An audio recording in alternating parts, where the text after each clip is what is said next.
শিক্ষা নিয়োগ, পুর নিয়োগে রাজ্যের বিভিন্ন প্রান্তে তল্লাশি চলেছিল আগে। এবার ডাক্তারিতেও দুর্নীতির অভিযোগে অভিযানে কেন্দ্রীয় তদন্তকারী সংস্থা ইডি। মঙ্গলবার ভোর থেকে দুর্গাপুরের 3টি বেসরকারি মেডিকেল কলেজে হানা দেন ইডির আধিকারিকেরা। দুর্গাপুরের শোভাপুর সংলগ্ন একটি বেসরকারি মেডিকেল কলেজ হাসপাতালে, কাকসার মলানদিঘির বেসরকারি মেডিকেল কলেজ হাসপাতালে এবং কাকসার রাজবাঁধের বেসরকারি মেডিকেল কলেজ হাসপাতালে অভিযান চলে। একই সঙ্গে মলানদিঘির মেডিকেল কলেজ হাসপাতালের মালিক পার্থ প্রবীর বিধাননগরের বাড়িতে এবং রাজবাঁধের বেসরকারি মেডিকেল কলেজ হাসপাতালের মালিক রণীন্দ্রনাথ মজুমদারের পানাগড়ের বাড়িতেও এই অভিযান চালায় ইডি। জানা গিয়েছে, ডাক্তার তারিতে এনআরআই কোটায় দুর্নীতি নিয়ে অভিযোগ উঠেছিল।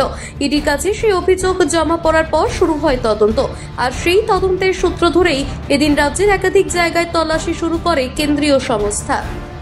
দেখুন, যেভাবে হাসপাতালগুলিতে অবাধে ওষুধ দুর্নীতি, কিডনি এবং অন্যান্য অঙ্গের দুর্নীতি, সরঞ্জামের দুর্নীতি চরম সীমায় পৌঁছেছে।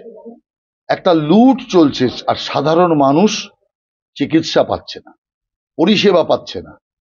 এর যে দুর্নীতি, এই দুর্নীতির মূল পর্যন্ত যাওয়ার জন্য লাগাতার ইডির ছাপা চলবে, ইডির অভিযান চলবে এবং আমি মনে করি চোর মুক্ত স্বাস্থ্য ব্যবস্থা হওয়া দরকার।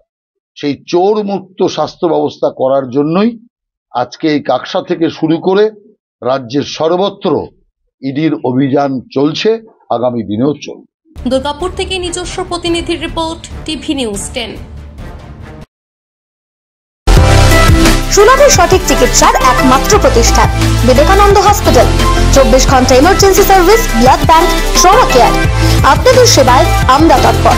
গুণমান ও পরিষেবায় দুর্গাপুর বিধাননগরের ডক্টর জাকির হোসেন এভিনিউর বিবেকানন্দ হসপিটাল শিল্পাঞ্চলের মানুষের মন জয় করেছে।